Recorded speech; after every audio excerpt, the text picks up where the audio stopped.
Hello, everyone. I'm with Vinay and Patrick for our first podcast.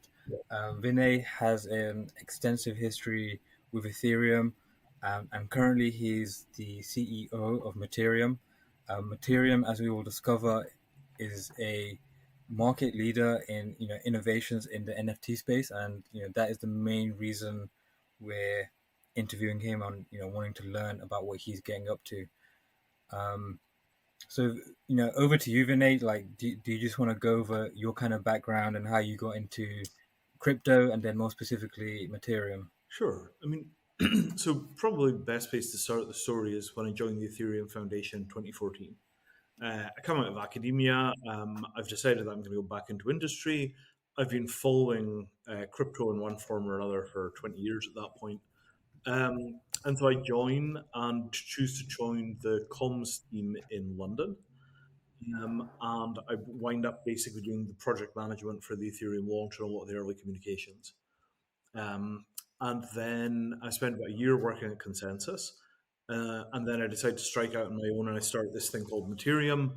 And Mattereum is built on the work of a guy called Ian Grigg, who is probably the world's leading expert in the bridge between cryptography and law. And we basically adapted Ian's work from back in the day and turned it into something that worked in the Ethereum ecosystem. And then we've built products on top of that.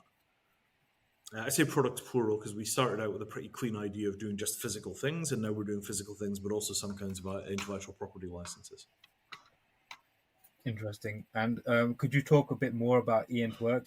So, way back in the day, Ian created a digital currency called DigiGold. And DigiGold was control of a physical gold reserve using a centralized digital currency. So you had a kind of bank computer, and you could do transactions from one person to another person, but they'd have to clear through this kind of central banking machine. So it wasn't decentralized, but it was very nicely anonymized, and it meant that you could trade literally grams of gold with other people using cryptography, and that was running in 99 and 2000. So he was a very, very, very early mover in this space. And the problem that Ian solved was how do you get a court to recognize that the gold is owned by the person that the software says the gold is owned by, rather than some other random bozo? And the solution to that problem, Ian called the Ricardian Contract. And he'd published about it, he'd talked about it. People were not paying a ton of attention to it, and they didn't really have a good understanding of it. But I had recognized how important it was and basically said to Ian, right, we're going to build a Ricardian court. And Ian was like, cool. And, here we are. Interesting. And you mentioned Ricardian contracts in your white paper. Do you want to explain to the layman essentially what that is? Sure. So there are a lot of different ways of explaining Ricardian contracts. But the cleanest, purest explanation that I know of is this. A Ricardian contract is a system which, to a court, looks like a legal contract, but to a blockchain smart contract, looks like a blockchain smart contract. Now, how is that possible? Well, it's a system that has kind of one, it has like a tail in the legal world, and it has a head in the crypto world, but the thing itself is neither one nor the other. Right? So there is a paper contract, there is a piece of software. The software refers to the paper contract, the paper contract refers to the software, and they can only be dealt with as an integrated system. So whether you think of it as being software with a paper contract component or a paper contract with a software component, just depends on whether you're addressing the thing through the legal address space or through the smart contract address space. Does that make sense? Interesting. Yeah. So it acts, as a sort of layer that incorporates both smart contracts and actual paper Yeah. contracts. So, for a Ricardian contract, there will be a paper contract and there will be a smart contract. But you can't say that, the Ricardian contract is the paper contract and the software is an afterthought. And you can't say the Ricardian contract is the smart contract and the paper contract is an afterthought. The Ricardian contract is both things as an integrated, whole. And you could think of this as being a little bit like carbon fiber. If you're going to make something like a bicycle out of carbon fiber, you can't really say that the carbon fiber is like, well, it's just carbon plus epoxy. Absolutely. So really, the epoxy is in charge. Well, that's not how it works. Well, maybe the carbon is in charge. Well, that's not really how that works either. It's generally a laminate, right? It's a synthesis of two separate things into a thing which is stronger than either one alone. A compound. Interesting. Cool. So, I mean, it's a new type of technology. Is that right to say, or? Originally invented in, I want to say, the mid 1990s and deployed to handle a gold reserve for a live currency in 99 and 2000. So it is a long way from being new. So, I mean, okay. So, is it? I understand it's not like immediately, new, invented overnight, but in terms of its implementation, would you say it's an innovation in the crypto space? Do you see this as a whole kind of new avenue? So the Ricardian contract is not new, right? It's an old technology. Um, it hasn't been deployed very much because you need to be in a very special place intellectually to be able to deploy it. Most lawyers will not see the need for a Ricardian contract because they don't see the needs for smart contracts. Most programmers, crypto people, will not see the need for the legal contract because the smart contract does everything they want it to do. So for most people, they're not trying to solve a problem that crosses this legal digital domain. They're either on the digital side or they're on the legal side. And that bridge building between those domains is a very, very uncommon activity. Very, very few people in the blockchain space are attempting to build that bridge, which I think is crazy. But on the other hand, it's quite good for Mattereum because it means we have very, very little competition. So there's two aspects of this, right? So, like you're trying to solve a problem, Well, and the problem we is solved the problem, right? It's live running code with things you can buy. It's a running service. But what sort of larger problem are you trying to solve by enabling these things to talk to each other? So where this gets us is, you will be able to buy a house as easily as you can buy a CryptoKitty. You want to buy a CryptoPunk or some ridiculous piece of NFT art. It costs you 150 grand. Well, you're now the proud owner of 3 houses in Slovenia. And that ability to just get in and out of real estate, cars, furniture, fine art, wine, the ability to bring this kind of digital precision to the trade in those objects, that is a massive game changer for the way that literally trillions of dollars of trade work every year. And it's also how we solve the adoption problem. Because right now, we've got maybe 100 million actual crypto users in the world. And at that point, we are still very, very small compared to Facebook, Google. There are individual companies which are larger than the entire crypto ecosystem, Apple, for example. So at that point, we are still small enough that we can get pushed around by the state. If we are in a position where there are 2 billion crypto users and it's being used for, say, 30% of all transactions, because when you're buying engineering parts or a house or renting an apartment or buying a car or any of these kind of major purchases, if all that stuff is being done in crypto, like the adoption problem is very, very permanently solved, and we get into a position where the crypto community is much harder to push around because now it's everybody. You spoke on another podcast, I believe I was listening to earlier today, and you had mentioned about how the original Bitcoin was sort of co-opted by this like libertarian movement.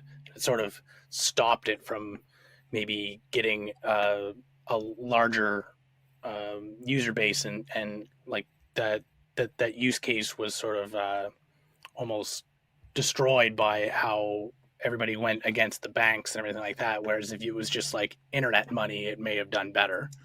Can you elaborate how you kind of is there a way you can prevent that from happening again? Well, this is a really specific technical thing. So in the beginning of Bitcoin, Bitcoin was always mined on people's laptops. So if you owned a laptop, you could mine Bitcoin, and you could mine Bitcoin about as efficiently as everybody else could mine Bitcoin. And it very critically, it was not economic to buy a second laptop to mine more Bitcoin. Because in the early days, Bitcoin mining was efficient enough on a laptop that you could do it for kind of fun or a little bit of play money, but it wasn't so efficient that it made sense to buy another laptop just to mine Bitcoin. So what that created in the very early days was a sort of basic income scheme where if you had a laptop and you left it overnight to run and mine Bitcoin, in the morning you would have a little bit of Bitcoin, and that was like a sort of daily dividend that you were getting for having a computer. At that point, there was no role for capital in the Bitcoin ecosystem. Right? You couldn't just deploy capital efficiently to go and build a bunch of mining equipment because it wasn't economically efficient to do that. So there was a brief window when you had a kind of anarchist basic income scheme that was running on all of these computers together. And it wasn't really tied up in the kind of hyper ideological libertarian thing that happened much later on. There's a long pre-libertarian period in Bitcoin where, yeah, sure, I'm sure there were some libertarians involved, but it wasn't like a libertarian thing. And that was a very, very different era. And then two things changed that. The first is there's the blockade of Julian Assange. So WikiLeaks can't get paid because they're blockaded by the banks and Visa. And people that are supporters of WikiLeaks start buying Bitcoin specifically to send it to Assange. And that becomes the point where Bitcoin, is suddenly like, oh, that has real economic value. This is like a thing. Price goes up at that point. A lot of people get exposed to it for the first time through WikiLeaks. And that sort of sets the initial demographic of the people that are using Bitcoin. Does that make sense for the first part? And then I'll get to the mining. Yeah. Yeah, that makes sense. So the mining is the second part of this process of transformation. And what happens with mining is somebody figures out that you could design custom silicon to mine dramatically more financially efficiently than mining on laptops. But the thing about custom silicon is expensive, right? And the more of it you buy, the cheaper it is per unit. So now there is a role for capital. Somebody comes along with a chunk of money that is pre-existing outside of the Bitcoin system, and they inject it into the Bitcoin system, not because they want to make a payment, but because they want to build infrastructure. And this is the arrival of capitalism inside of Bitcoin. Prior to that point, because the workers own the means of production, everybody who has a laptop is able to mine Bitcoin. The system is pretty egalitarian. Once capital arrives, the previous egalitarian system that is running, mining on laptops is suddenly competing with hard capital, where millions of dollars have been laid on the table to go and get a set of ASICs made. And then those chips mine so efficiently that the people that were mining on laptops are suddenly no longer able to mine because you just leave your laptop running and you never, ever, ever, ever win any Bitcoin. And all of a sudden, there's an enormous catastrophic collapse in the diversity of the ecosystem. And that's the point where Bitcoin is run by miners. And it's been run by miners from that point onwards. Like with regards to Mattereum, what's going to stop the sort of most connected, most wealthy people from sort of dominating that ecosystem, I guess? So Mattereum is not a particularly ideological project in that sense. Right. Mattereum serves to take pre-existing property rights where somebody says, I own this sack of gold, hammer, villa in France, whatever it happens to be. It takes the property that you own and it turns the property that you own into an NFT. Once the property has been turned into an NFT, what you do with that property is your job, right? We don't take responsibility for that. We give you an NFT that represents the legal deed to your property. If you go and trade that NFT to somebody else for, a sack of beans, your property, your decision, your choice. We are not going to fix the entire social distribution of wealth with NFTs. Right. I mean, I'm an ambitious man, but that is not what I consider to be an achievable goal for this technology. It's kind of just not what it does. So I have nothing against wealth inequality. Right. And you may go, what? You're a poverty activist. I am a poverty activist, but I have nothing against wealth inequality. If poor people have enough to eat, education for their kids, decent health care, warm houses to live in, bicycles to ride or cars, whatever it happens to be, if they're basically pretty well taken care of and basically happy, I don't care whether the rich are taking vacations on Mars at that point. If being poor is not a sort of automatic suffering and misery, if being poor is a decent, reasonable kind of existence, I don't mind how many poor people there are because the poor people are not suffering because they're poor. Right? What I object to is suffering. And if I'm, a poor person that still has access to, like first class dentistry, and if I break my leg, somebody will take an X-ray. At that point, if I am miserable because somebody else is going to Mars, that pain is largely inside of my head, and I don't think we could get rid of all the pain inside of people's heads. Too ambitious, right? But I do think that we could see a world in which there isn't a single human being who, if they break their leg, they won't get access to a decent doctor and X-ray machine. That's not too much to ask. It's not particularly expensive to do. Countries like Cuba have shown that you can do pretty good healthcare on very, very, very little budget. And I can see a world ahead of us where we've largely eradicated poverty of the kind that you think, oh my God, those poor people, that's awful. And poverty is just like, those people don't have a lot of money, do they? No, they don't have a lot of money. What do they do with their time? Well, mostly they play video games and they make music and they raise their kids and they work their jobs. And actually, they have lives pretty much like anybody else's, to be honest. They just have less money. And that, to me, is an achievable goal. I think we could get that done globally without requiring some kind of, authoritarian communist or socialist, machinery, right? If you have a reasonably functional economy and you actually care about people, you don't have to screw up everybody's lives in the name of taking care of the poor. It's just not that kind of trade. And the only reason it's been made into that kind of trade is because the people that have largely been trying to run those projects have been total bastards. Like Stalin. Stalin is not an advert for how you help people. And I think that if, we'd had the intention of helping people and we'd been a little more sensible and gentle and reasonable about it, what Mattereum will do in the existing economy, and there is a new economy that Mattereum will enable, but inside of the existing economy, what Mattereum does is it gets rid of friction, right? If I say I'm going to sell you my car for 2 ether, and you pay me the 2 ether into a smart contract, which automatically releases the deed to the car as an NFT. And at that point, you can literally just walk up to the car and, walk into the car and drive away with it. It's your car. How much less work is this than the current faffing around that you have to do with something like a car purchase? And that's probably, I don't know, 2%, 3%, 5% of global GDP just in getting rid of that friction. Yeah. One interesting analogy is, I'm currently in the process of buying a house, and there's so much paperwork involved. There's like so many different, parties. There's my solicitor, his solicitor, the bank, mortgage provider, and so on. So yeah, like it's going to take a couple of months just to, make that transaction go on. Whereas in crypto, once you make a transaction, it's there on blockchain, and it's just a matter of transaction speeds, really. And that there, boom, boom, there's your use case. In the Mattereum era, you will be able to buy your house with a single crypto transaction, just like buying an NFT.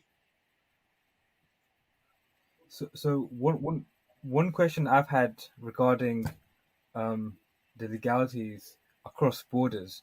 So in one country, the legal paperwork that's required would be quite different to another country's, or is that not a issue for you guys?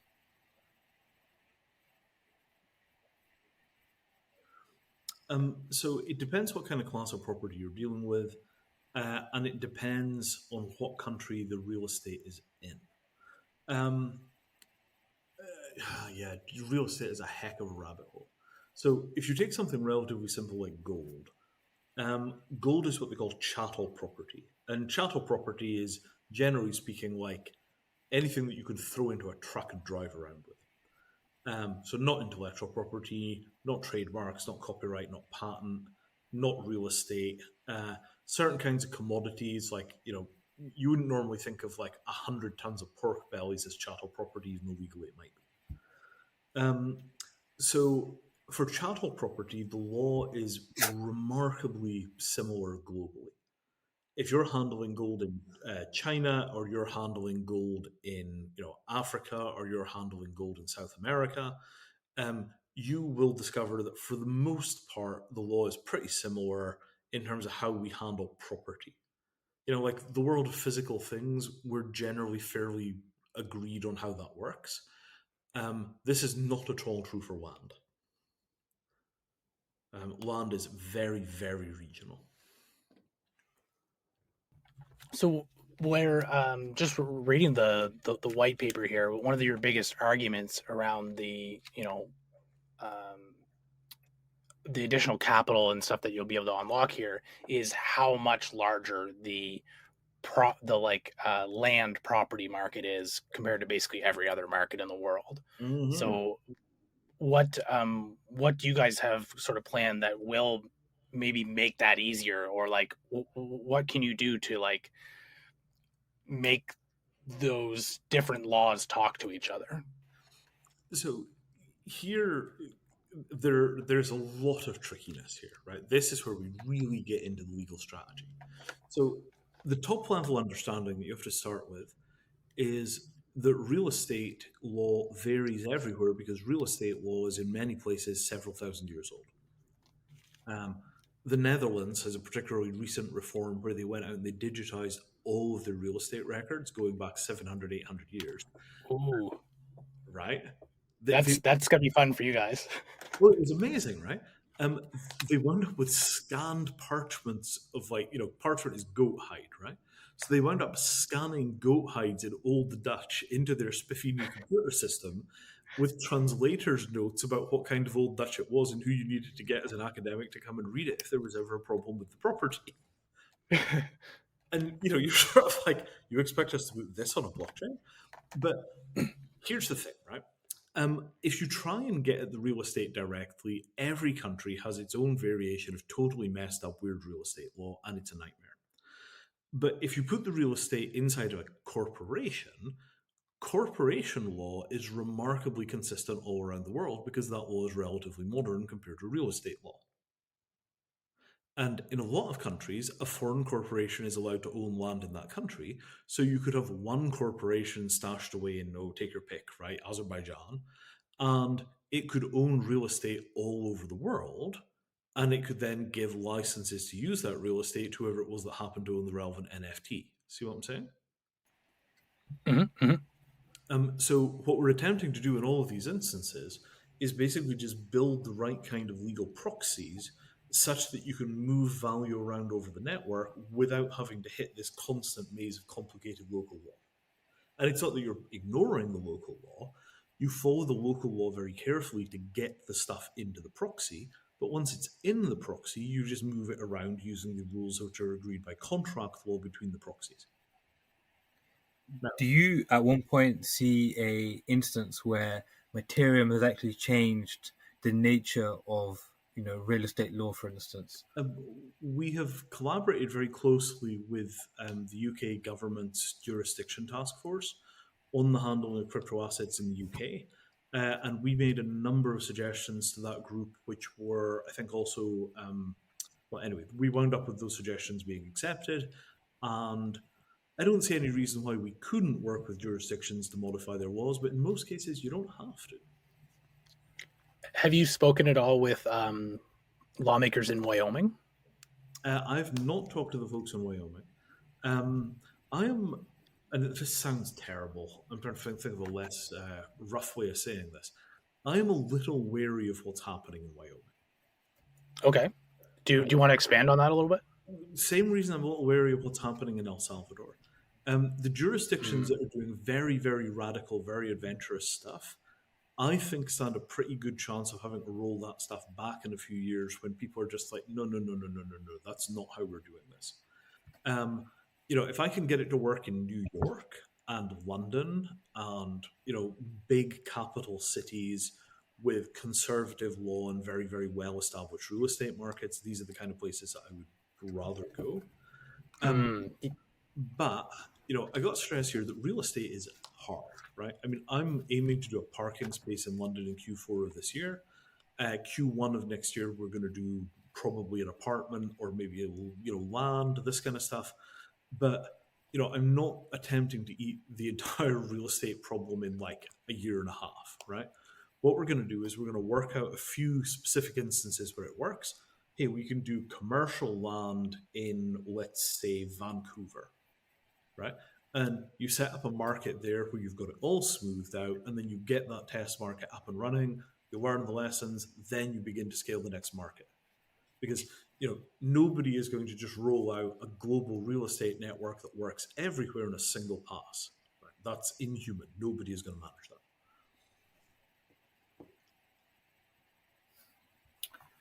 Interesting.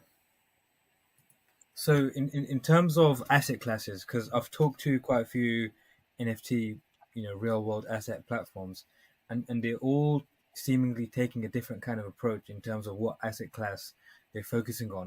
What would you say you are focusing on? So we think that gold is a really good market. Alcohol is a really good market. Fine art is great. Collectibles are great. And there's the other one that I always omit. Fine art, collectibles, gold, luxury goods, the kind of $35,000 handbag market, all that stuff. And I am not chasing those markets because those are the markets that I really fundamentally am in this game to transform. Those are the markets that I can reach with the technology and the legal structures that we have today. What I'm after is a revolution in how we do the manufactured goods of the world, such that we can start really seriously slashing people's CO2 footprints. So, my goal here is, a circular economy that works so that people can get access to physical things when they need them, but that those physical things will work way harder than they are right now. And that as an approach, we're going to have to go through a phase where what we do is like massive financial engineering, and we turn Mattereum into a really big, serious, powerful company to get that done. But on the far side of that, the big goal for us is not like, ooh, we've managed to totally transform the world's real estate markets. Like, if we're going to do that, we're going to do it on the way to something bigger. And the something bigger is we're going to make the bloody circular economy work, and we're going to take somewhere between 5 and 15% of the total environmental footprint of the human race.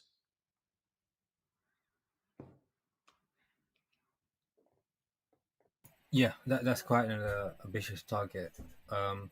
Not really, because if we're going to survive, that number needs to be more like 85%, but I only have a solution for maybe somewhere between 5 and 15%. So you better hope somebody else has the rest of this. Yeah, I was going to say, hopefully there's a few more of you out there working on some different angles. Even if we get nuclear fusion that works, we're still screwed, right? Like, we have so many problems beating down our doors that people are just ignoring right now. It's going to require a lot of very smart people who are also very hardworking and very lucky to get us through this in one piece. This is a very, very difficult century, and the fun has really only just begun compared to what's coming down the pipe. I mean, and now moving into, I suppose, NFTs in general. Do you how do you foresee NFTs as, let's say, an asset or as a layer, like changing the nature of ownership? Because one thing I've kind of seen happen is there's a lot of fractionalization of ownership, so it's a lot easier to own a part of something rather than a whole. And whereabouts, like, where do you kind of see that kind of trend going? So, hard question, right? So if you own, 2% of the Mona Lisa, nobody's ever going to sell the Mona Lisa, right? Maybe you're going to sell your 2% of it to somebody, but the whole thing is never going to be sold. If you have fractional ownership of a JPEG, does that matter? Or is it just that's what the technology supports and people are playing games with it? And I mean, that's a genuine question. I don't know whether it matters. So what about fractional ownership of, let's say, real estate, Yeah, you have to imagine like if there's a new apartment building going up in your town that the economics of it are really good and you want to buy into that, but there's no way you're coming up with the 10 million you need to be a partner. Is there a Hmm. way that that could be supported? Oh yeah. That sort of stuff is remarkably easy. Um, so here, we have to grind the gears a little. Um, do you guys know the sort of general outline of things like securities law and the Howey test and all that stuff? I know a little bit about securities law. I'm not so familiar with how we test. Same here, So yeah. there is in America this thing called the SEC, the Securities Exchange Commission, and their job is to stop fraudsters totally destroying America like they did in 1929. That's their mandate. And the way that it basically works is this: capital requires constant care and feeding. If you've got $25 million in the bank because your wealthy grandfather handed it out to all the grandkids, unless somebody's sitting on top of that money very carefully and protecting it for you, you're going to be broke in 18 months. Right? Money is narcotic. It goes to people's heads. It makes them crazy. They do stupid things. And there's an entire professional class of people that are very good at encouraging people to do crazy, stupid things with their money and then keeping it. Right? I mean, how many rug pulls have there been in DeFi? Yeah, Too many to yeah. count. There's like one every week, I think. Right. And people are still plowing their money into DeFi on the hope that the thing that they're doing is not going to turn out to be a rug pull. Yeah. Oh yeah. Right? And I mean, it's not like you can't engineer smart contracts so that it's impossible to do a rug pull. Like, come on, the whole point of Ethereum is that you can prove what the contract will and won't do. You can make it impossible for people to do that, and people aren't even doing that.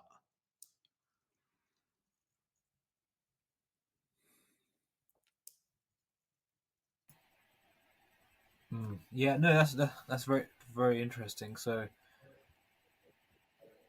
Um, so we either have a world in which there is constant predatory activity by scammers who are selling people 5% of a building that doesn't exist, or we find some way of driving the scams to zero, in which point it becomes safe to make those kind of offers to people. But if we don't manage this very carefully, what happens is you open up this ability to buy 2% of the office building across the street, and then what people actually wind up getting sold is 2% of the Brooklyn Bridge, and you wind up with so much fraud in the system, nobody will invest in anything. All of the money is being wasted on yachts and Lambos, and then you wind up with another Great Depression. Is it like you can see bits of that already sort of happening in the NFT market?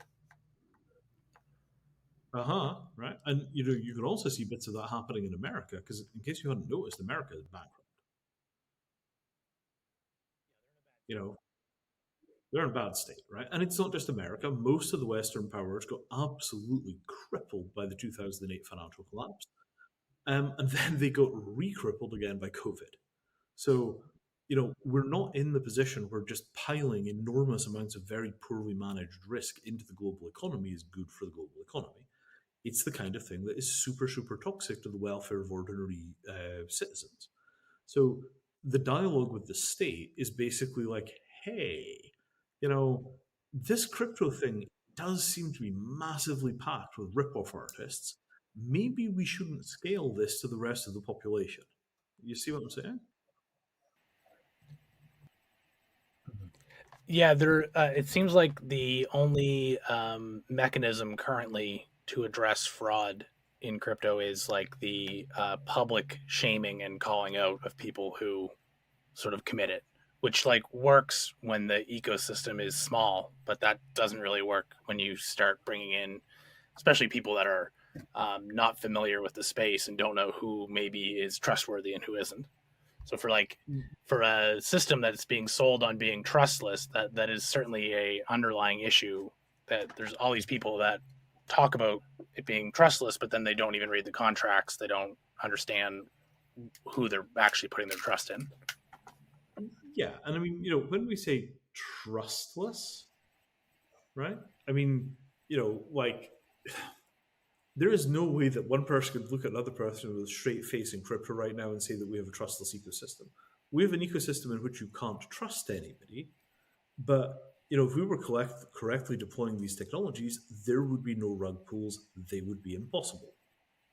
So why are we not even deploying the tools that we have to make smart contracts which make rug pulling impossible, and then people don't put their money into any contract that doesn't work that way?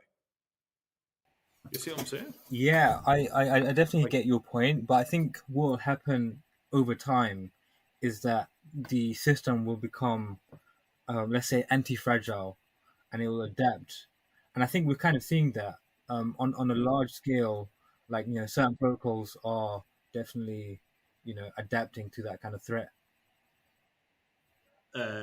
yeah, that's not kind of what happens. What happens is you get 1929 style financial collapses, and in crypto, that looks like Ether goes back down to like $85, and everybody says crypto is dead for another 3 years, Mm. right? If you let the fraudsters take over your environment, you wind up with hard crashes. Absolutely disastrous. Right? So, what I'm not going out there to do is export all of this scammy crypto rug pull bullshit into the physical world. Right? That is 100% not what we're going to do. What we're going to do is we're going to enable smooth title transfer for assets that we've got incredibly strong proofs of in terms of their existence and their honesty. And then we're going to make it possible for people to buy and sell those assets in pretty regular ways. If somebody comes along and they've got the licensing to take those assets and turn them into tiny little fractions and sell them to the general public, and some jurisdictions allow that, they can knock themselves out, or maybe we'll get into that business. But fractionalizing assets, just generally speaking, it's very, very deep legal water. And I don't think the people that are doing that stuff are remotely ready for the regulatory pushback that they're going to get from it.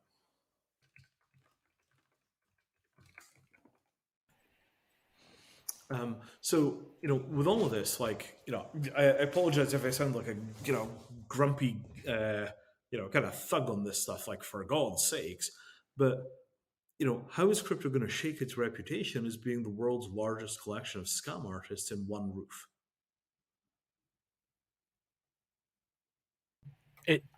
That is a tough one because it is certainly an emerging sort of thought process, right? It's like if somebody, it's like the years ago it was like the crypto traders, but now it's like the next guy who's got a 10,000 generative project. It's like how much of that is just grifting? Well, look, how is the money being made? Right? Like, if somebody's getting 10,000 to 1 returns on something, whose money is being returned?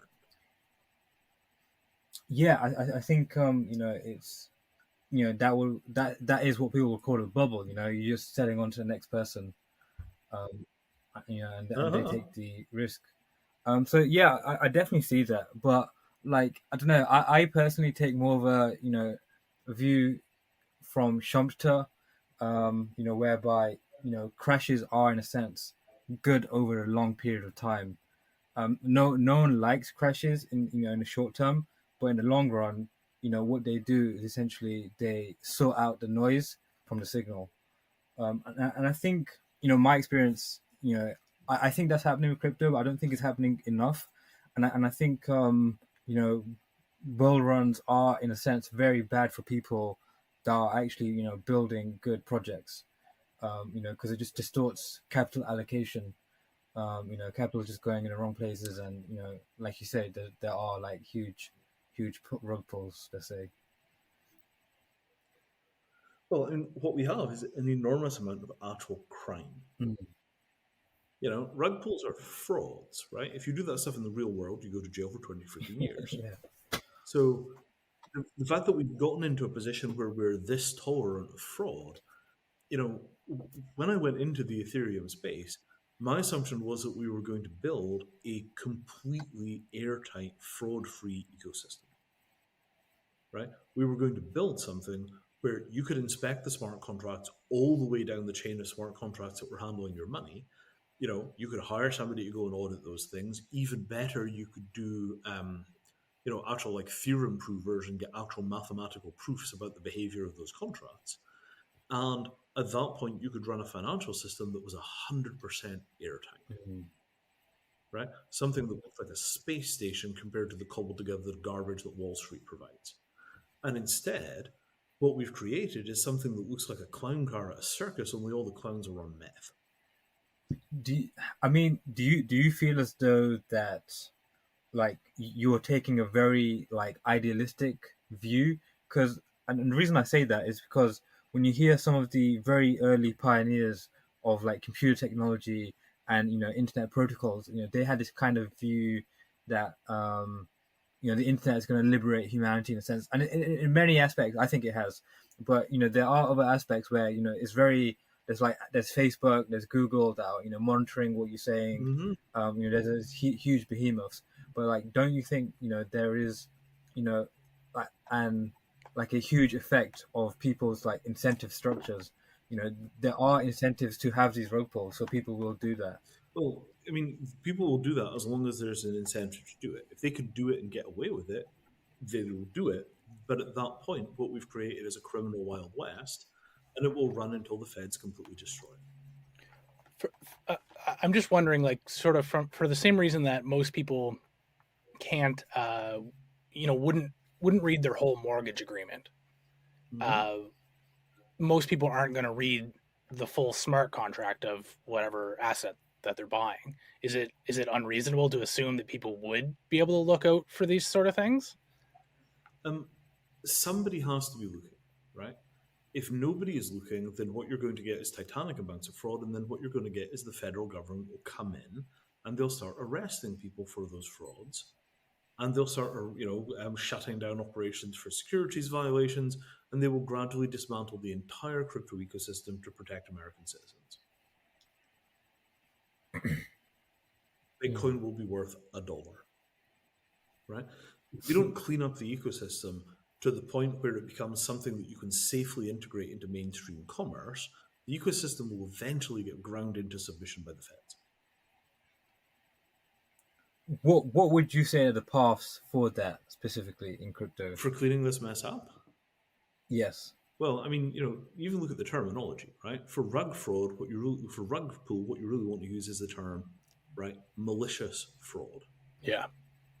Right? Yeah, it's not accidental. It's not accidental. It's deliberate theft. They're carefully elaborated plans that people lay with the explicit intention of stealing people's money. And, the approach that we kind of take to that is like, YOLO. Well, yeah, YOLO, but like, come on, guys. Are we interested in actually integrating into the real world and changing the world for the better? Or, do you guys know about the Albanian Ponzi schemes in the 90s? I've heard. I think I've heard some, yeah. Right. So Albanian Ponzi schemes in the 90s, you wound up with something like a third of the GDP of Albania tied up in a set of Ponzi schemes. Right?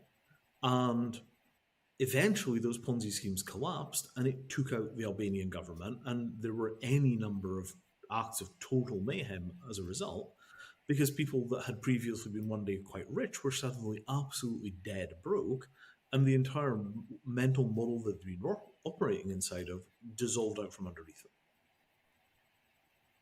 Right? This can happen to us if we do not get our shit together on these fundamental issues of integrity when it comes to handling other people's money.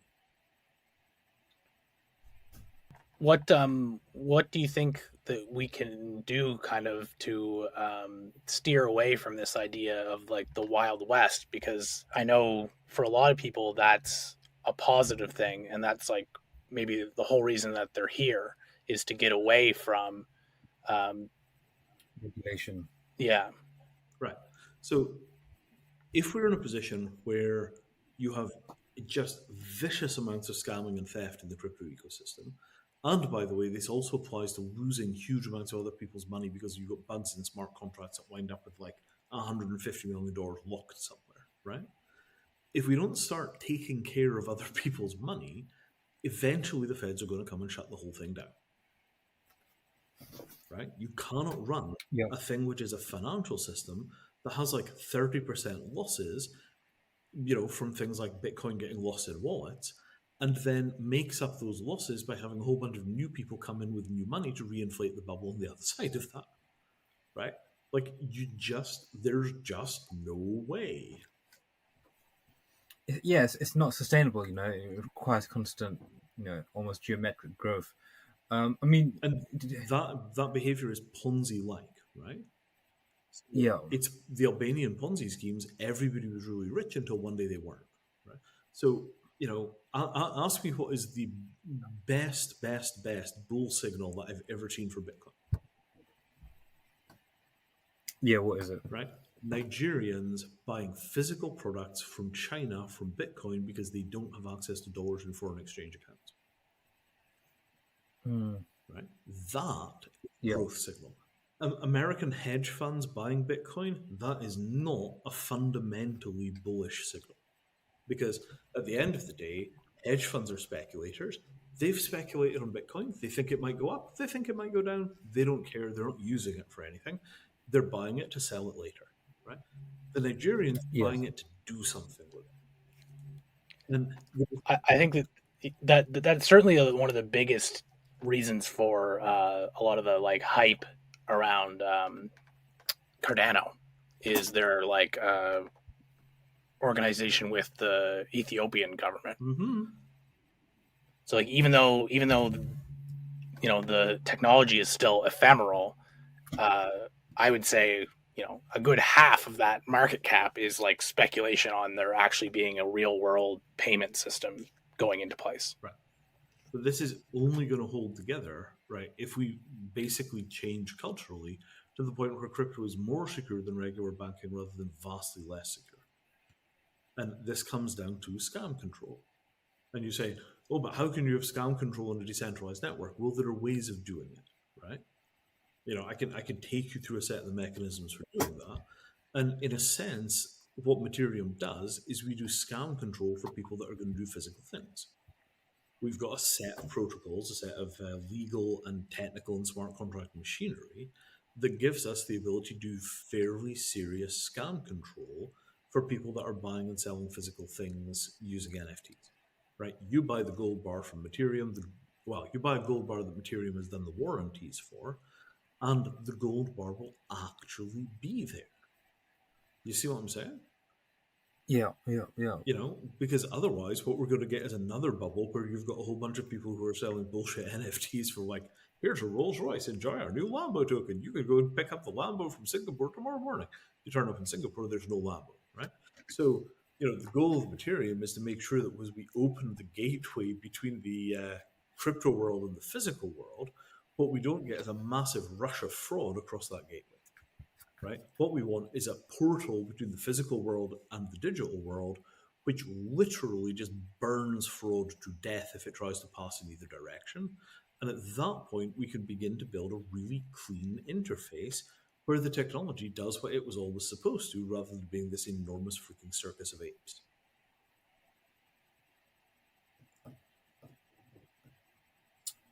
Yeah, I think what will happen, and maybe I'm biased because I think as though I'm an optimist, and a lot of problems will tend to sort themselves out. So I think they will eventually get sorted out. Hang on. What? When was that ever true?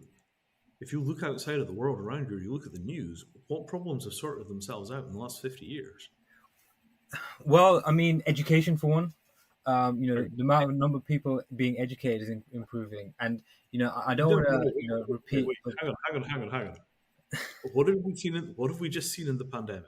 Right, totally unfounded rumors about how the disease is transmitted and about what the vaccines do, resulting in something like 50% of the U.S. population refusing vaccines. Maybe it's 30%. Yeah, but right? if we zoom out, and you're telling me education is a solved problem? No, I didn't say it's a solved problem. I said it's a problem that's being solved. It's clearly not being solved. These people are vastly more ignorant than they were 30 years ago when they took their vaccines and were glad of them. I disagree. I mean, if you look at the larger picture, the entire global number of people that can read and write has increased, even by percentages. Right? They're reading and writing, but what they're reading and writing is toxic garbage, which drives them into war or other kinds of insanity. Like, we're not dealing with a situation where the population are making better decisions, they're making worse ones, right? Climate change, in case you hadn't noticed, half of the world is on fire, and it's 120 degrees in places like Vancouver. That's not getting solved. We have sat on our hands where we run directly into the wall, right? We are seriously in trouble on this planet, and everybody's wandering around as if this isn't true. But let me tell you, it's very, very apparent we have serious issues here. No, that is something I can like understand. But my kind of reasoning comes into if it becomes a big enough problem, there will be enough incentive to solve that problem. But historically, this is never true, right? I mean, Stalinism was a big problem, but Stalin died in his own bed after he'd killed something like 80 million people. Right? We've had mass starvation as a constant problem in this world for most of the 20th century. We still haven't fixed that. Right? It's a while since we've had a really bad famine, but there's no fundamental mechanism in place to stop those famines. We're still losing about 3 million people a year to hunger. Homelessness, right? Epidemic homelessness, damn near everywhere. We know what the solutions are, we won't implement. Like, if we continue to paint this picture that the world is better than it is and rosier than it is, what it stops us doing is taking effective action to correct the problems before they mushroom. If the Ethereum Foundation had taken the first ICO scams and publicly shamed these people as monsters, there is a pretty good chance that we would never have seen the ICO bubble, and we would never have seen hundreds of millions of dollars being appropriated by people that took the money and delivered nothing. And think of the difference that would have made to adoption and public trust in the blockchain. And it was a critical moment where they could have taken a political stance and they didn't. And as a result, we just opened the door to the scam artists, and they came in and stripped the ecosystem of enormous amounts of its capital, but also enormous amounts of the public trust in the ecosystem. Like, this stuff is super critical. We can't just paint over these cracks and expect to change the world. So in the sort of to tie that together a little bit here, if you're planning on, through Mattereum here, you're unlocking all this potential power. What's stopping that from being like, like to Grit's point there, he's like, knowledge and information has never been more free than it is right now. But you're saying that hasn't led to better outcomes in terms of education. So how is giving people more power over their assets going to play out any differently? So truth is a very, very powerful thing, right? What Mattereum is, at its root, is a set of economic mechanisms for ensuring that people are telling the truth and for covering the damage which is caused if people believe themselves to be telling the truth but they make a mistake, or somebody comes into the system and successfully executes a fraud. So the thing that cryptography gives you, if you use it correctly, is it gives you an absolute certainty about who said what when. It doesn't tell you whether what they're saying is true or not, but it gives you absolute certainty about who said what when. It makes people accountable because they can't weasel out of their promises. They promised, they will either deliver or we will note that they have not delivered. If you carefully take that and use that as the basis for legal evidence, you could create a system where you could make something which has higher standards of evidence than you would get for example, for current real estate transactions. So you could take a system which builds on top of the existing real estate system and make something which then adds the crypto to it, so it's even more fraud resistant. You take the existing gold infrastructure, you add crypto to it, it becomes even more fraud resistant than the existing gold infrastructure. What I'm attempting to build is a subset of commerce where things are automatically true. You will never get ripped off in this domain because there are so many layers of safeguards and insurances and warranties and third-party verifications and so on, that you are perfectly comfortable buying a 5-story apartment building on the other side of the world without ever seeing it, because if it came through that protocol correctly, it is going to be there, or you're going to get $2 million in cash as a payment from somebody that made a mistake and they accidentally verified the wrong thing. Right? And this is how you get into a friction-free trade environment. You get a friction-free trade environment because everything is true. You can really trust the descriptions of things are honest. And at that point, you just execute your strategy without worrying that you're going to run into constant fraud in the process of doing your business. And that, right, creating an honest place where trade can occur inside of a very, very dirty, filthy, scam-driven, corrupt world, that's how we begin to actually generate real economic value using the blockchain, right? Not zero-sum scam games, not people paying $2 million for a JPEG, which will be worth precisely nothing middle of next year. But, you actually start saying like, hey, rather than it taking 6 weeks to buy a house, 4 months to buy a house, Yeah. you did it in an afternoon and it's 100% yours as soon as the transaction goes through. And think of all of the time and stress and hassle from the people buying houses, from the people buying cars, from the people buying art, from the people buying, vacations, expensive handbags, whatever it is. The entire process that we go through of having to do the work of figuring out whether something is a scam ourselves, you change the economic incentives inside of a very specific set of markets to get into an environment where there is just no fraud. And that's a great use case for crypto. That genuinely improves the world. It will be dramatically profitable, and it will not create a kind of horrific fraud-ridden Wild West bullshit land, which is what we've currently created. Right? Are we here to make the world a better place, or are we here to rob our neighbors who are a little slower moving than we are? What is the fundamental brand of crypto? Is it honest business, or is it unaccountable fraud? In terms of developing and standardizing a set of contracts or templates that people can use to make this work, like besides hiring an army of lawyers, how do you get over that hill? Like, is that more or less your plan to kind of do the grunt work as you get started?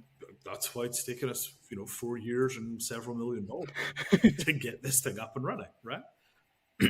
Because if you don't do the grunt work, the thing doesn't hold up under legal scrutiny. It means that when you think you own the physical asset and somebody goes to court and you turn out not to, right? Our job is to make sure that when you buy the NFT, in the event of a legal challenge, the court will agree that because you bought the NFT, you're entitled to the physical property. That's the whole of the law. What's stopping a competitor from getting to market sooner who's hasn't done the same due diligence that you have? Well, we're already on the market, so step one, be first, and we are, right? But step two, if somebody sets up a kind of crappy version of what we've done and then attempts to sell stuff through it, all we can do is say, look, this is our protocol and this is why it's safe. If you see other people with protocols which don't work this way or they haven't done the paperwork properly, you're taking your chances. And that really is an education problem. We can't go out there and physically stop people selling things as NFTs, right? We don't have the ability to do that. All we can say is we do it properly. Does somebody else do it properly or not? I don't know. That's for somebody else to judge. Or maybe we get into a position where we actually review these things and tell people what we think of them. That sounds like a litigation rabbit hole, and I'm not in a hurry to start doing that. But you might get into a position where that was a viable commercial strategy. So one thing I've kind of noticed with real world asset platforms on crypto is how do you avoid centralization when you're using third parties to verify these real world assets to put them on chain? When you say centralization, what do you mean? So when all information is just going through one party, for instance, so with DigiGold, it had to go through the DigiGold platform essentially to verify the actual gold bars. I mean, are you guys building something like that where you're working with specific third parties, or are you doing it in a different kind of manner? Well, so what I want to come back to here is centralization, right? So the nature of a physical bar of gold is that it can reside in precisely one vault, right? Is that centralized? Sure. Right? So there's no way to decentralize the vaulting of a physical asset. If the vault is robbed, the stuff is gone End of story. However, what you can do is you can have multiple sources of insurance on the asset so that if the asset is stolen, you're not reliant on a single insurer to cover the loss. But if you do that, you're going to wind up overpaying for the insurance because you're paying several different people to cover the loss. The price of getting this kind of stuff decentralized is that it is expensive because you've got multiple people who are covering the risk. Okay, interesting. So in terms of Mattereum, how are you going about that kind of problem? Are you working with multiple insurers or verifiers, or how is that operating? So let's talk about this from a conceptual level. Yeah. If you're buying a physical thing, how do you know that the physical thing is physically there, and how do you know what the physical thing is like? I would usually inspect it if I'm buying something, in person. It's there in front of me. I'd have to do some extra checks, at a certain time if I'm buying, let's say, a Gucci jacket, and I don't know if it's real or fake. But if I'm buying online and I'm buying a physical asset, such as let's say another Gucci jacket, I'd probably buy from a verified source. Have you heard the story about the Prada store in Beijing? No, I haven't. There's a legend This about could be good. the Prada store in Beijing, which is that they had 2 stock rooms and 2 checkouts and Okay. 2 supply chains for bags because the factories that were making the bags were running a second shift. And so the store was underperforming. It might have been Gucci. It was one of those big brands. I can't remember which one. We'll call it Prada for now. Yeah. May not be Prada. Right? But they had a second supply chain, so you could buy a bag out of that store. It was made in the same factory as the Prada bag. It was made by the same person.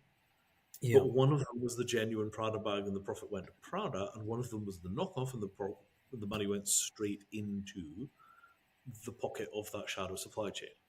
Okay. Right? Now, that raises some very interesting questions about, well, at that point, is it really a fake or is it just another real bag?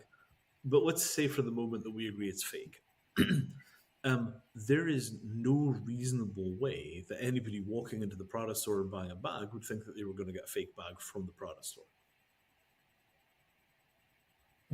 Yeah. Right? Who do you trust? I mean, how would you even verify that later down the line, which one it came from? Absolutely. Right? So this is an irreconcilable aspect of the physical world. It's very, very, very hard to know when something is genuine. And, Prada handbags, if you got a fake Prada handbag, you've lost the money that you paid for the real Prada handbag. If you buy a fake jet turbine blade, you have a much worse problem on your hands. Yeah. Right? And I'm not planning on staying in luxury goods for very long, right? Jet turbine blades, medical equipment, right? There's an enormous market for things like X-ray machines in secondary markets. Yeah. And think of the benefit to the world's hospitals if you've got an excellent way of verifying the quality of a second-hand X-ray machine. And if your X-ray machine breaks, you can immediately buy another one as an NFT, and it will turn up on your doorstep 36 hours later. Somebody will install it, and it will work. Guaranteed. So you mentioned secondary markets. So where in the supply chain do you see Mattereum, essentially cornering the market? Where do you see the biggest kind of impact? Is it at the manufacturing stage, or is it the retail stage, or is it selling on once you already have it? So in different asset classes, Mattereum will do different jobs in different ways. So if you think about the gold bullion markets, you have this thing called the good delivery system. And the good delivery system is an ultra trustworthy backbone for moving 400-ounce gold bars around the world. It's a really, really tight system because it's seen off every kind of fraud imaginable, and it's been running for a good long time. So, if push meets shove, you're probably much, much safer with good delivery bars than you are with almost any other kind of asset. But even in that instance, the US government seized everybody's gold assets in the financial collapse in 29. I think it was 31 that they seized the gold. And gold people in America remember that very, very bitterly. That's a part of the kind of cultural institution of gold in America is the federal government stole it all one time. So In that market, adding NFTs to the good delivery market probably doesn't do very much in terms of increasing the security of the good delivery bars, except that you may be able to get particular kinds of risks which are not covered by the standard insurance policies covered. On the other hand, how much nicer is it if you want a payment for something like a house to get a payment in the form of good delivery bar gold NFTs relative to something like, say, Bitcoin, which could suddenly go up or down in value very quickly? Yeah. So I think there's an enormous play to be made in beginning to set up payment instruments which are seriously decoupled from the volatility of currencies, including the volatility of the dollar, the euro, the yen, and all the rest of them. And that's not just gold. If you are, for example, selling a house, maybe you just want to swap the house with somebody that wants to live where you live, and then they swap the house with somebody that wants to live where they live, and they swap the house with somebody else, and 4 or 5 trades down the line, somebody swaps the house for the house that you want, and the whole thing happens without anybody having to go out to fiat in that whole process. And Like a 3-person trade in the NFL. Could be a 3-person trade, could be a 40-person trade, because we have the technology to do that. They do this for board games. They have things called math trades for board games. Very long barter loops. So barter loops, that's a game changer in a lot of industries. Cars. Can you imagine what happens to used car markets when you begin to do bartering for cars? Huge amounts of this kind of stuff are possible. Cars are another enormous market. Like buying used cars. Can you believe anything that they tell you when you buy a used car? Usually no. Almost nothing. You have to go by how it sounds and how it looks. And if you're not particularly mechanical, you're really, really in trouble when you try and buy a used car. That's crazy. The world is filled with great mechanics. Why can I not get the great mechanics to look at the used cars and tell me what they're actually like? But the problem with that, Vinay, would be because my family, they own a garage, and like they buy and sell cars as well. The issue may be is that there are only certain things that you'd have to like know intimately. So there's different expertise, and there's going to be difference of opinions. So it goes back to the third party question. How would you reconcile that aspect of what is the actual truth in that regard? In terms of what it's actually worth. Yeah, like it's great that you tell me that your organization that values used cars is the best at it, but like, how do I know? Oh, you just design the incentives properly. So if I sell you a used car and I say, I will maintain this car for you. If it develops any kind of problems, you bring it back here and we'll fix it. And if your car is not drivable for some reason that turns out to be a mechanical problem, we will provide you with another car of equivalent or higher value for the time period this car is off the road. I don't have to care. As long as you follow through on that promise, I don't mind. So we attach a clause to there which says, right, well, this is the promise, and if the promise isn't met, we're going to take $1,000 a day out of this escrow account to cover your car rental and inconvenience. At that point, I could buy the car as an NFT. I don't care. And do you see Mattereum as actively acting as a sort of trust layer in that regard? Then, so what we want to design is a situation where buying the NFT gets you the result that you want, or a better result in all possible contingencies. And that's fundamentally, right? When push meets shove and everything goes into the detail, what that comes down to is money. If you do not get the thing that you're paying for, you get more money than the thing that you were paying for had cost you. And as long as that is always true, you create a situation in which fraud is inefficient because fraud costs you more than doing honest business. Have you spoken to, or are you working with any existing insurance companies, or do you plan to go sort of a different route with that? So we've had a conversation with a lot of different people over the years. The group that we are working with right here, right now, are the lovely folks over at unn.finance. Right? Blockchain folks, they do risk management. They've got a very sophisticated system for doing risk management. They fit right inside of the DeFi ecosystem. And they've got a really, really clean way of handling risk. which lets people buy into risk pools, and if they feel like staking in those risk pools, they can. And the whole thing is really just very elegant, very clever. I like it a lot. Interesting. Yeah, I'm definitely going to check these guys out because they're very... Oh, they're great. I mean, like, what they're doing is so exactly what we needed. It was just like, have a 10mm wrench. Would you like another? I was like, this is exactly what we wanted. And it's one of the things. Like, I mean, there's a lot of slog in Mattereum, right? The thing that we are doing is hard, and you have to think very carefully, and you have to spend a lot of time talking to lawyers. And the lawyers, they come in waves. It's never just one lawyer. You'll have a week where it's like, oh my god, I've talked to 5 legal firms this week. So, when you get something that just kind of falls from the skies, like these people really have their thing together and it works, and it's just like it's there, enormous relief. It's fantastic. So, that is the beginning of a wide range of different ways of taking the risk out of things. And if you want to really understand what we're doing, think of something like a prism, right? Where you shine in white light and it splits it up into lots of different colors. And then you put it back through another prism and it recombines it back into the original white light. So what we're doing is we're basically peeling apart all the different kinds of risks associated with the kind of physical ownership of a thing. And then we're recombining the thing into a financial instrument, which includes ownership of the thing, plus specific coverage for all of the other risks that could befall the thing, so that the packaged financial instrument is the thing minus all of the risk. And you will pay more for that, possibly quite a bit more if the risk is extreme, but what you get in return is total convenience and total peace of mind, because what we're establishing is a paradigm for trade in which you actually get what you pay for or something better with meaningful guarantees behind it. That's a good way of that's a great way of positioning it, sort of automatically, like it's like the risk is priced in from the get-go kind of thing. That's exactly the point with the entire enterprise. And what we're using the blockchain for is efficient packaging of all of the different rights that you have to combine to get these kind of risk-free objects. And then you only need an army of lawyers instead of a whole planet full of them.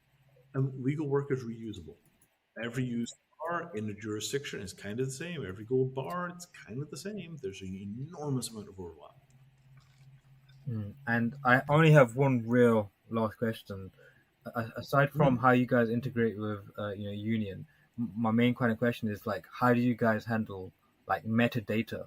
So for instance, let's say I mean, I know a gold bar is pretty much going to be the same over its period lifetime, but like, how would you handle theoretically? Because I don't know if you do this already or not. But like, let's say like a property and it it gets like flood damage, or like its actual physical attributes change. Yeah. So this is kind of the metadata question, right? How do we represent what makes an asset valuable? And the answer is very, very carefully. Yeah. I mean, gold bars don't change weight, right? The bar is as the bar is. It's much easier to handle gold than it is to handle real estate because there are like 200 million things that can go wrong with real estate, right? But somebody is willing to buy risk on every single one of those things that can go wrong for a price. And at that point, you as the prospective real estate buyer decide how much you want to pay to have your risk taken away. And other people look at the situation and decide whether they're willing to buy the risk on that basis, right?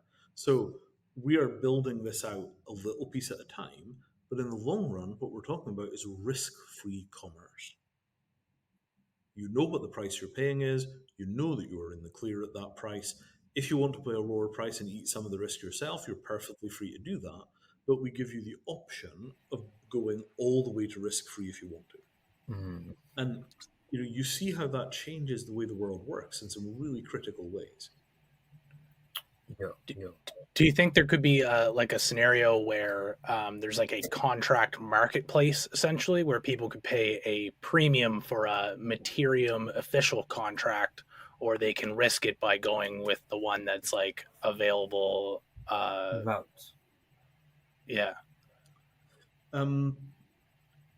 I didn't quite understand that. One more time. There was a detail there that I missed. Yeah, sorry. So like do you think there will eventually like have for the same asset class or even asset multiple contract options where like one contract is like maybe the Mattereum official contract where you guys have kind of dotted all your I's and crossed your T's, but somebody's more than welcome to sort of go with a community created contract that might not have that official stamp, but it's going to save them on fees. So rather than thinking of this as contracts, are we talking about basically warranties? Like Group 1 will warranty it at this price, Group 2 will warranty it at that price? Something like that? He's saying basically, will Mattereum contracts, be the premium, like luxury item essentially, or will they be like contracts that don't have Mattereum based protocols, and will they be worth less essentially? Well, I mean, so I'm not quite sure what we mean by contract in this case. Like, we're talking about you want to buy something and then, there's a thing you want to do on the back of that, something like that? I think so, right, Patrick? Yeah. So, like, just for example, so you're saying the sort of the back end required to sell a bar of gold is very simple, and the back end to sell a house is very complicated. You've got the bar of gold thing figured out. There's very little metadata. There's very little sort of relying on outside organizations. It's very kind of clean in that sense. The more complicated it gets, the more work you guys have to do to sort of ensure that everything is as it says it is. Yeah. Is there a market for the middle there, for other organizations or other actors who are not, Mattereum employees, so to speak, to create these sorts of infrastructure themselves? Yeah. So, I mean, the way that I would see it is this: 20 years down the line, I would expect there to be hundreds of specialized insurers or insurance syndicates or risk pools or mutuals or all these kind of risk management structures. I would expect there to be hundreds of these things. And there would be a competitive market for basically having these entities provide you cover in the same way that there's a competitive market for, say, renter's insurance. Right? Yep. I want to buy a car. There are 12 people that will issue me a warranty on the car. I pick the warranty that I like best, and I buy two of them because just in case the first one are bozos, I've got backup on there, right? And the first one gives me a lower price because I'm buying two of them, from two different brands, and they've got some kind of arrangement. Okay, great. The thing with all of this is, there's an enormous amount of capital in the world that is looking for something to do that generates a return, right? So if we take our used car example, let's say that a good mechanic misses a severe problem with a used car one time in 300. They might miss little stuff, that will take the car off the road for a day, but like really catastrophic engine failure, the car is junk. Let's say they miss it one time in 300. So if I'm paying 10 grand for a car, I pay an extra $300 for the one time in 300 he misses that problem. And now the book's balance, the risk is compensated. If my car turns out to be trash because the mechanic missed something, he's taken an extra $300 for all the cars that have gone through in the last 10 years. There's a reserve there and it pays for my new car. Now, he's not going to do that for $300. He's going to do that for $500 and keep the difference. And as a result, I pay $1,500 for a car, but now I'm totally covered in the event that the car turns out to be trash. How happy am I? Are you willing to pay 5% more for a used car if the used car is guaranteed to actually work and actually does? That's an easy decision for most people, yeah. And in most situations, if you have a real expert look at something, the real expert will be able to detect problems really pretty efficiently. So the real experts are going to print money because they're going to look at these things very quickly. They're going to pick out the problems very effectively. They're going to refuse to take anything on which is a bad risk. And at that point, you buy something that's been through the hands of a real expert, you get what you paid for, and the real expert makes money on the difference between their judgment and the judgment of the people that are offering the warranty. Right? So if the expert comes in and is basically very, very, very efficient, they can get a very, very cheap warranty rate, whereas if somebody that is less skilled is going to get a much more expensive warranty rate. So what it will do is it will drive purchasing decisions into the hands of people that are genuinely expert in what they're buying and selling. And it provides a business model for those people to drive the clowns out of the markets, which saves everybody huge amounts of time and money. I mean, can you imagine how different the last 60 years in America would have been if used cars were accurately described and you got exactly what you paid for? Think of the total ruin, which is crappy used cars being bought when they've been, overly inflated, and people have done chop shop work on them and they've repainted them and all the rest of that stuff. And all of that could have gone away if only there had been some reasonable way to get expert mechanics to look at the vehicles, to get paid for giving an opinion, and to make sure the opinion is honest because they're financially on the hook if it isn't. If we'd had that financial architecture, even if we'd run that financial architecture on paper, we could have driven the fraud out of the used car market, and used cars could be absolutely sane and reliable in the same way that, say, used houses are generally speaking pretty sane and reliable. Right? We've put up with titanic levels of fraud and bullshit for centuries because we just didn't build the architecture to get rid of it. And I think it's completely doable, and the Ethereum smart contract, kind of protocols provide you with all the kind of atomic building block Legos you need to build that system, and that's what we've done. We're still in the very earliest days of the rollout, and we're 2 months into providing services here.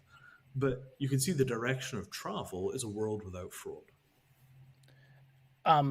Just sort of expanding on that a little bit, and maybe in a little bit of an offshoot, but with regards to sort of creating this ecosystem, and an offshoot of that is creating this like marketplace of experts. Do you sort of see any other maybe positive, sort of new markets that could develop because of this technology? Oh, I think they're very large. I mean, what's some that stick out to you? So right now, I mean, this is news to a lot of people, but the world is kind of dying right now, right? Like, we've poisoned everything in the world with a variety of horrific things, like microplastics everywhere, weird looking poisonous compounds from plastic softeners everywhere. Like, you can't even find penguins that are free of these chemicals. And, human fertility, like, sperm counts are down something like 50% in the last 50 years, something like that. Yeah, something like that. Yeah.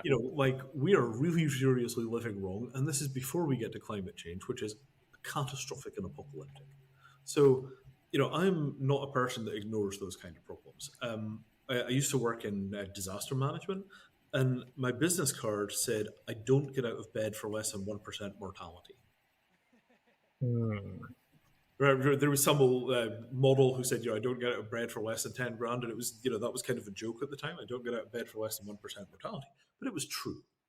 So, I'm not ignoring any of these macro structural problems, right? The fact that, everything is made of poison and the world is run by mafias, like, I'm not intending to take that lag down, right? It's just not what I am. So the biggest con, and I wrote a book about this, by the way. The book is called The Future of Stuff. You can buy it on Amazon. It's a short little book. It's like 15,000 words. So the biggest con is that the stuff that you're buying is benign, right? You buy a car. Hey, I got a perfectly reliable used car. It does 20 miles to the gallon, and I drive it 60 miles a day because, I've got to go to work and that's half an hour, and I got to come back and that's half an hour. And the result of me and everybody like me having a car like this is that our kids are going to grow up farming with picks and shovels on baked hard soil because civilization has collapsed. Right? And, you kind of think that's a joke, but like, all of the coastal cities gets trashed. We lose huge amounts of agricultural productivity because the weather goes crazy and the plants just don't like crazy weather. And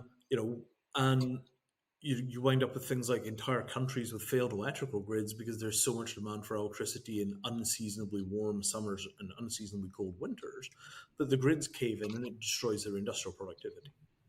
the world at its efficient best is staggeringly productive, but when you start throwing total chaos into the weather and it wrecks agriculture and it wrecks electrical grids and it has all kinds of other unexpected effects like entire countries burn to the ground, you very rapidly go from having an efficient global ecosystem to having a fragmented, unproductive mess. And we are plowing right into those challenges right now. I mean, this thing where it was 122 Fahrenheit in Canada, like 50 Celsius, like that's not okay. That's unseasonably hot for Mexico in the summer, never mind Canada, right? So what we have to do is we have to apply this no fraud perspective, and we have to start looking at the physical objects around us and say, is this thing poisoning the world by existing? And if so, why would you expect me to buy it? So do you expect that sort of putting all this out in the open will make it easier for people to sort of choose things that are less harmful, or? What I expect, to be perfectly honest, is that we will start creating the capability for individually tagging things to figure out whether they're good or evil, and then that will provide a basis for governments like the Norwegians and the Danish to simply ban the stuff which is evil. The Germans, right? Like this thing doesn't have the correct paperwork. You can't import it to Germany because we're afraid it's evil. Right? Contains toxic chemicals. Way too much CO2 was produced in the process of manufacturing it, and we think there's a decent chance it was made by slave labor. You can't import it. No. Right? And that sounds like, oh my God, this is some crazy utopian dream where we're actually finally going to fix capitalism and it's not going to produce all this toxic garbage. But it's only a crazy utopian dream if you intend to have children that live a normal human lifespan. Right? I don't know whether you guys have looked at the IPCC reports, but we are utterly, utterly fucked. What? Sorry, the IPCC? The International Panel on Climate Change, the enormous international body, right? Yeah. That just released a report that said we're heading for 1.5 degrees of warming, no problem, no doubt. We cannot get less than 1.5 degrees. We're probably headed for 2 degrees or 2.1 degrees. 2.1 degrees of warming is something like 10 times the number of outrageously freaky, destructive weather events. Like, it is living on a planet gone mad compared to the standards of the past 1,000 years. So, like, I have a friend who is super against buying anything from Nestle. He hates the company. He thinks they're just the worst thing in the world. Spends an inordinate amount of his time and energy just trying to avoid their products. So, like, I'm worried that, like, having more options and more everything won't. I'm worried that it's not going to make enough of a difference, I guess, in that sense. No, I'm not suggesting this is voluntary compliance, right? I mean, he gets an option where he just clicks on his credit card, never show me anything bought by Nestle, and then all that stuff gets stripped out because it's in the metadata, right? That's how Mattereum will work. That makes a lot of sense when you put it that way. It makes it easier for people who want to make those decisions to make them. But if we wind up in a position where we have to do mandatory carbon taxation, the goods have got all this all the carbon footprint stuff. I mean, look, I'm already selling gold bars that have their carbon footprint calculated, and we've bought the necessary carbon offsets to cover the carbon that was emitted in the process of melting the ores and so on to make the gold bar. We're doing this right now. So if we did that for everything, it might not stop all of climate change, but it would put maybe $1 trillion or $2 trillion a year into regenerative agriculture, into reforestation, into things like possibly Project Vesta, where they're going to grind up rocks and put them into the sea as a way of pulling CO2 out of the sea. I mean, there are a lot of things you can do when you start taking real revenue streams and diverting them. And for most people, by the way, offsetting your annual carbon footprint is sort of on the order of like $200 a year. Which for most people that are concerned about it is negligible. And we still don't do large-scale offsetting because the offset markets were so corrupt. Nobody trusts that if you put your $200 into those markets, anybody's actually going to take the carbon out of the atmosphere for you. And as a result, everybody just doesn't buy carbon offsets because we assume there's going to be fraud down the stream. So cleaning up the offset markets is a critical part of getting people to actually offset their freaking carbon emissions. I mean, and if I sound kind of passionate about this, 20 years ago, I figured out that we were completely fucked. Right? 2002, I started a project to handle hundreds of millions of climate refugees, and I expected it to take about 30 years for those refugees to arrive, and I expected it would take about 30 years for me to get that from first prototype through to a massive deployable capacity to build, shelter for hundreds of millions of people, right? And I spent 20 years chipping away at that problem across a whole range of different domains. We have the shelter, we have an infrastructure modeling language, we've got plans for the governance, we've got identity systems, you name it, we've been chipping away at that problem for literally 2 decades. I used to work for the Red Cross, I did some work for the UN, I spent an enormous amount of time in military academia. So for me, this isn't like, hey, climate change is going to be a problem. Like, I recognized how bad it was going to get 20 years ago. I recognized that we were not going to do anything in time because that's just not how human beings work, and that it was going to be an enormous, screaming, scrambling, mad panic as soon as things got bad enough that we saw that there is like a real issue now. And here we are, 20 years into that 30-year program. We're just at the point where like the next generation of people, the next wave of people are beginning to get the fear, right? And the fear is like we could see 4 Celsius of warming. That's say 10 Fahrenheit of warming. And 10 Fahrenheit of warming, it's not well behaved warming where it's like everything is 10 Fahrenheit warming. No, it's like 25 Fahrenheit of warming sometimes. And then at other parts of the year, the weather is relatively normal. But those freak events are enough to destroy your crops and make your cities unlivable and collapse your electrical grids. Right? The Earth can sustainably soak up about 2 tons of carbon per person per year. And we're currently outputting 5 tons of carbon per person per year. People who are in the global top percent are spitting out 70 tons of carbon per person per year. So we need to get down not only to 0 carbon per person per year, we need to get to negative carbon because we've already dumped so much carbon into the atmosphere that the planet is warming, and it's going to take so long for that carbon to get metabolized out. We're still going to wind up with like civilization trashing levels of warming. The thing that we're attempting to build here, right, is we're attempting to build a framework for getting to the truth about physical reality, right? Who made this? How much carbon did they emit when they made it? Does it contain any of the following chemicals? Was it manufactured by slaves? And if we can get to the truth about what's happening in physical reality in an accurate way, that provides leverage for everybody that wants the world to be a different place, right? Because you don't want to live in a world where if you have children, you don't trust your children will be able to eat because the climate is trashed, right? You want to live in a world where if you have children, you expect them to have a better life than yours. It's the whole idea. And we have violated that idea because we've dumped so much garbage into the ecosystem in the last 100 years. We've trashed everything. So to get us back into a trajectory where our children will expect to have better lives than we had, what we have to do is we have to get to the truth about how much carbon are we emitting? Why are we emitting so much carbon? How much of this toxic stuff is in this? I've just bought this, coat. How much of this toxic plastic stuff is in this coat? Wow, that's way more than I was expecting. But you don't want that knowledge to come after you buy the thing. You want that knowledge to come before you buy it.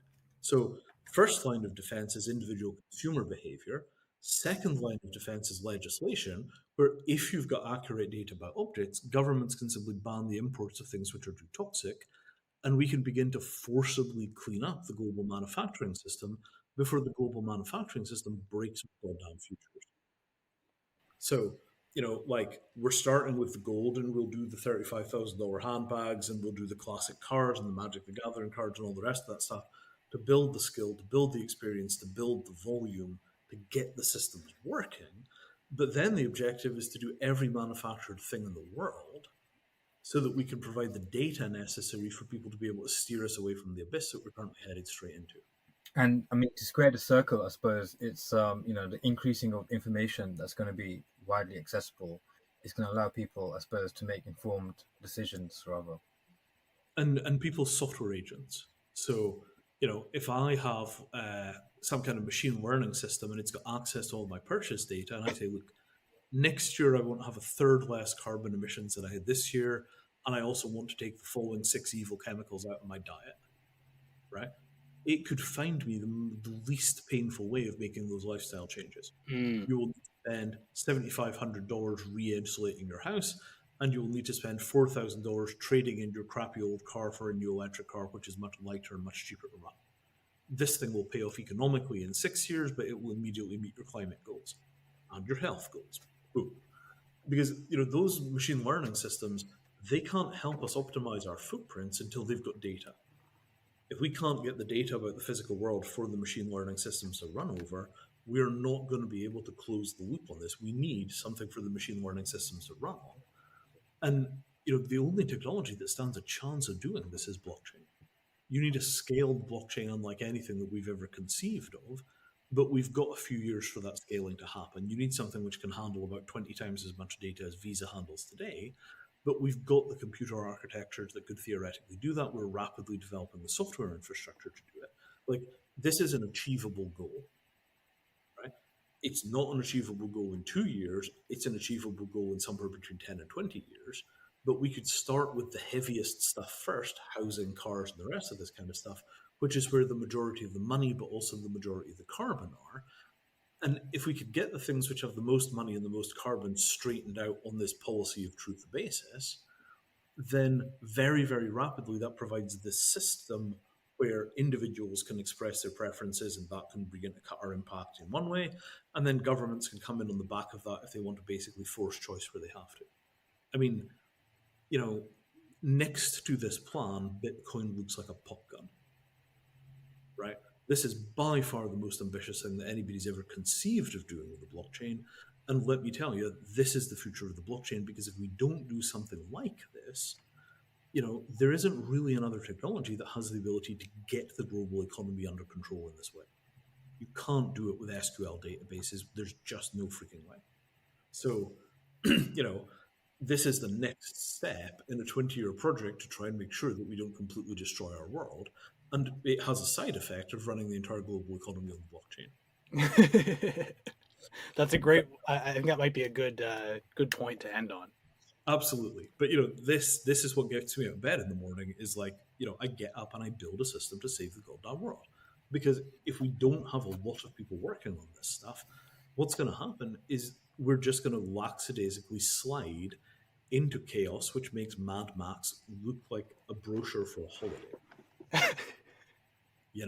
And people are like, "You're joking, Vinny. You don't seriously mean that." And I'm like, have you seen what happened when the Sahara Desert ate entire countries in Africa? Right? Do you remember the Dust Bowl from America's history, where entire states just basically the soil just blew away and nothing grew?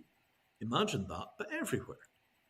Right? That's the kind of chaos that we're heading into. And if we don't do something about it pretty sharpish, we just have to make it the center of our lives until we're out of danger. It's way more serious than a war is. So anyway, we need to get our shit together, and this is the agenda. Well, yeah, that's very well put to kind of wrap things up there. Yeah, it's been a real pleasure speaking with you today.